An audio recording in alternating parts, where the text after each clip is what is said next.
Hasbunallah wa ni'mal wakil. Ni'mal maula wa ni'man nasir. Hasbunallah wa ni'mal wakil. Ni'mal maula wa ni'man nasir. Hasbunallah wa ni'mal wakil. Ni'mal maula wa ni'man nasir. Sallu ala Nabi Muhammad. Sallallahu barik alaih. Baik ibu-ibu bapak-bapak yang baru saja bergabung, kami membahas tentang keadaan yang saat ini terjadi di negara kita dan juga hal-hal yang dekat dengan keseharian kita.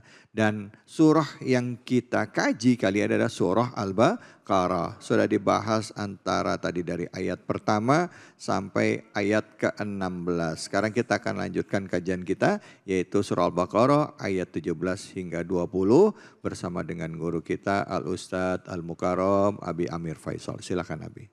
Bu, semangat. Pak, semangat. Masya Allah. Jadi kita harus semangat. Karena Allah suka hamba-hambanya yang semangat. Allah nggak suka hamba-hambanya yang rebahan. Yang males-malesan. Allah nggak suka. Makanya selalu Allah menggambarkan dalam Al-Quran adalah hamba-hamba yang selalu aktif.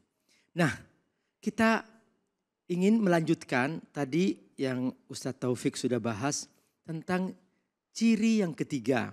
Jadi yang pertama siapa? Muttaqun. Yang kedua orang kafir. Kafirun. Yang ketiga munafikun. Nah, yang munafikun ini dibagi dua. Tadi sudah dibahas oleh Ustadz Taufik. Nah, sekarang Abi Amir kebagian untuk yang perumpamaan. Jadi di zaman Nabi, waktu Al-Quran ini turun, orang-orang munafik itu bekerja dengan kepentingan. Jadi ketika mereka melihat orang Islam kuat, orang Islam pasti menang, nanti akan ada harta rampasan, mereka bergabung sama orang Islam. Kata mereka, aku bersama kalian, aku bersama kalian. Jadi yang penting menguntungkan, mereka menjilat. Inilah musibah terbesar, Bu.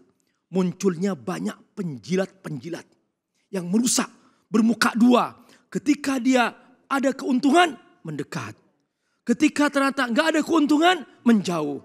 Nah, Allah gambarkan bahwa perumpamaan mereka seperti seorang yang sedang berjalan dalam kegelapan. Dan tiba-tiba terpancar cahaya dari langit. Yaitu kilat. Pas ada kilat, nampak cahaya. Betul? Pas ada cahaya, melangkah mereka. Oh gitu. Mirip seperti orang munafik itu. Ketika nampak orang Islam ada keuntungan, melangkah ke depan. Aku bersama kamu. Pas ketika orang Islam tidak ada tanda-tanda kemenangan, mereka enggak, aku males. Aku enggak mau. Allah gambarkan. Kata Allah, Mathaluhum kamathalil ladzis tauqada nara. Perumpamaan mereka seperti seorang yang sedang menyalakan api. Ya. Falamma adaa'at ma haulahu dhahaballahu binurihim wa tarakahum fi dhulumatil la yubassirun. Ketika cahaya datang, Allah padamkan. Ketika mereka bersama orang Islam nampak seperti orang Islam ikut sholat, cahaya iman datang. Setelah itu mereka kembali kepada teman-temannya yang satu kepentingan, yang sama-sama munafik. Mereka ketawa-ketawa, aku hanya olok-olok orang Islam. Allah cabut imannya. Zahaballahu binurihim wa tarakahum fi dhulumatil la yubsirun. Akhirnya Allah biarkan mereka dalam kegelapan, tidak melihat mana kebenaran. Yang penting pikiran mereka uang, uang, uang. Yang penting mereka harta, harta, harta. Yang penting mereka nafsu, nafsu, nafsu. Yang penting mereka siapa yang bayar aku urus. Yang enggak bayar aku enggak urus. Yang seperti inilah Bu musibah terbesar dalam diri umat ini dan diri bangsa. Nah oleh karena itu Bu, ayo kita jaga kebersihan kita dari rumah-rumah kita. ayah harus ikhlas kepada ibu mencintainya. Setiap pagi Nabi datang dari masjid langsung mengecup kening istri. Bu, ibu dikecup enggak keningnya setiap pagi? Boro-boro katanya. Boro-boro Ustadz katanya. Ada yang bilang gitu. Iya. Boro-boro Ustadz Boro-boro. katanya. Ditengok juga enggak katanya. Nah, makanya cinta sejati itu bukan hanya sebuah omon-omon. Cinta sejati itu bukan hanya kata I love you. Cinta sejati itulah sebuah kecupan kening yang mengatakan ana uhibbuk fillah, aku cinta padamu karena Allah. Bu, ingetin ya nanti ya. Setiap pagi ya bilang ini Nabi loh. Gitu. Nah, ya Pak ya. Siap besok pagi berubah Pak? Masya Allah. Bu, kalau besok pagi Bapak ngecup kening, jangan pret, jangan dipretin lah Bu. Ya. Iya. Bilang Pak, aku sudah ngaji. Di Ainyos gitu ya. Masya Allah. Nah kemudian oleh Allah Subhanahu wa ta'ala digambarkan bahwa hati mereka tertutup. Dan di saat yang sama mereka seperti orang bisu, summun. Ya. Mereka seperti orang tuli, summun, bukmun. Mereka seperti orang bisu. Semua pendengarannya sekalipun mereka mendengar, gak mendengar kebenaran. Sekalipun di luar rumah mereka ada orang demo, tidak, gak denger. Summun, bukmun, diam semua. Gak ada jawaban. Bukmun, omyun, buta semua. Buta. Gak tahu kebenaran, gak mau melihat bagaimana penderitaan, kondisi yang begitu sulit itu. Inilah Bu, sulitnya kita mencari solusi ketika ini terjadi di sebuah negeri. Dan ini mengerikan. Nah, kepada siapa rakyat mengatakan, kepada siapa aku berteriak? Nah, dalam kondisi seperti inilah Bu, Allah gambarkan summum bukmun umyum fahum la yarji'un. Perumpamaan kedua, Allah menggambarkan bahwa mereka seperti seorang yang berjalan di bawah hujan. Au kasoyibin minas samai. Dan karena hujan itu begitu lebat, maka ada gelap. Fihi zulumat. Gelap berlapis-lapis. Gelapnya malam, gelapnya hujan, dan gelapnya mendung berlapis-lapis. Berkumpul di situ. Nah, ayah bunda rahmatullah, pada saat itu nampak petir. Warokdun wabarkun. Ada petir, ada kilat. Mereka ketakutan. Petir, ketakutan. Mereka seperti mendengar petir itu mengancam. Rokdun, mereka ketakutan. Melihat kilat, ketakutan. Ini apa? Nah, ini bahasa perumpamaan dari Allah. Jadi orang-orang munafik itu Bu, ketika mendengar orang baca Quran seperti suara petir. Mereka takut mendengarkan Al-Quran. Ketika mendengar nasihat dari para ulama, jangan korupsi, jangan menipu, jangan bohong. Ketakutan terhadap perkataan para ulama itu seperti suara petir. Warokdun wabarq. Akhirnya apa? Mereka menutup telinga-telinga mereka dengan tangan-tangan mereka. Yaj'aluna asabi'ahum fi adanihim. Perhatikan, mereka menjadikan jari-jari mereka menutup telinga mereka. Minas sawa'iqi hadarul maut. Takut, jangan-jangan nanti aku mati. Jangan-jangan nanti aku dibunuh. Jangan-jangan nanti aku ketakutan. Minas sawa'iqi hadarul maut. Kata Allah, hehehe, mereka lupa kata Allah. Bahwa di atas kehebatan mereka ada aku. Wallahu muhitum bil kafirin. Aku mengetahui semua di mana harta haram mereka sembunyikan. Aku tahu semua kata Allah. Di mana kebusukan mereka simpan. Aku tahu kata Allah. Di mana kebejatan itu mereka sembunyikan. Semua nampak bagi Allah. Wallahu muhitum bil kafirin. Nah, inilah Bunda cara Allah menggambarkan bahwa ternyata sebuah kezaliman terjadi Karena kurang yakin dengan Allah. Tidak mungkin seorang suami mendolimi seorang istri ketika sang suami takut kepada Allah. Makanya Bu, kalau ada pengajian, ajak suami. Ada ibu-ibu datang, Pak Ustadz, suamiku, Pak Ustadz kasih nasihat. Saya tanya, Bu, suami ibu ngaji di mana? Gak pernah ngaji Pak Ustadz. Waduh gimana aku kasih nasihat?